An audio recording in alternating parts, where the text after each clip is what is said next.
In this video, I will be sharing 3 mistakes that can waste your ad budget when running meta ads.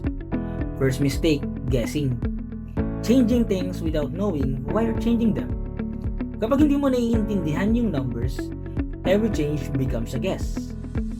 Second mistake, panic.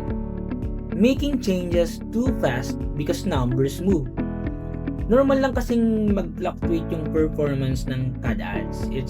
Sometimes it's not the same performance per day. Pero since you had panic, it actually makes things worse. Third mistake, copying what you see online. Okay lang if you want to test the idea, but don't change everything just from that. Remember, what works for one business won't automatically work for another. Most ad budget isn't wasted because of ads. Nasasayang siya dahil sa maling decision or optimization. Gusto mo bang matutunan ng tamang pag-manage ng ad budget? So, may Facebook group ako for more meta ads tips.